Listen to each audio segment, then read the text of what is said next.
I know you became a believer. Did you become a believer later in life, or when? I don't know when the time period was.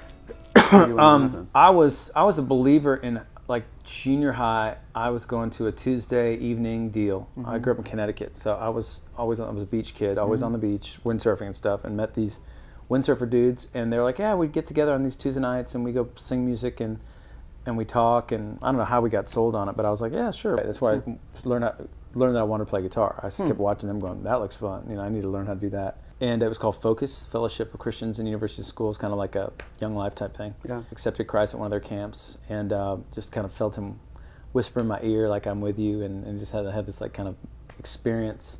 All throughout high school, just further and further away from anything Christian, and then college completely out of. And then I find out, I don't know how many years later, that just found some really yucky stuff about one of the leaders and somebody in my family, and it was like I had really not thought much about Christianity, but then really shut the door on everything. Kind of threw the baby out with the bathwater, and I got married, and our marriage was not Christ-centered, and I was not a Christian leader. I was not leading the home well. I was not stewarding well, and Cary Pierce had broken up, and here my joke was even though the car had come to a complete stop, the body was still traveling at 60 miles an hour through the windshield. So I was still spending and acting like I was a rock star, and meanwhile we're just going really far into debt, and she's like crying out for help and like, hey, I can't live like this. And finally one day she left, and it was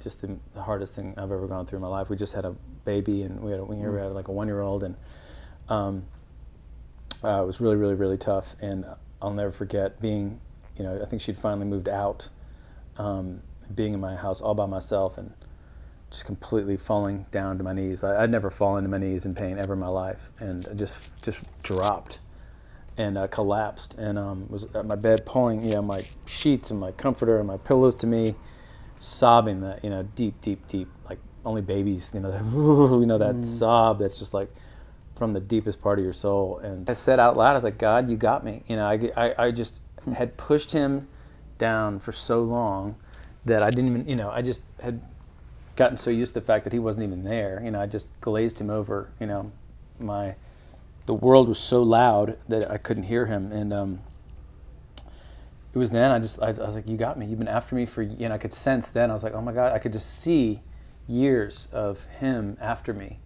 I could just sense it, like, oh my gosh, you've been after me for years. And it took this to finally crack me open, that you could get inside. And I just started laughing. And then like within a day or two, some woman and her husband called me out of the blue and said, hey, we know who you are. I think you might know who we are, Kat.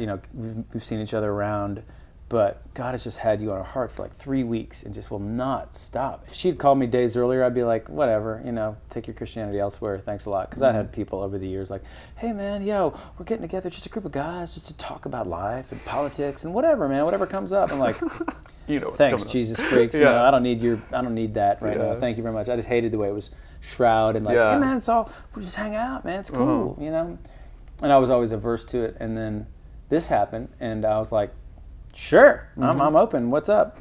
Like, well, we're doing this Bible study on Wednesday nights. Would you like to come over? And it's pizza. And I'm like, well, my wife just moved out and she took my kid, and I got nothing going on. Absolutely, it sounds great. I knew some things they had to change. I kept on doing same old things. Hey, I'm Cary Pierce, and I live in Faith Village.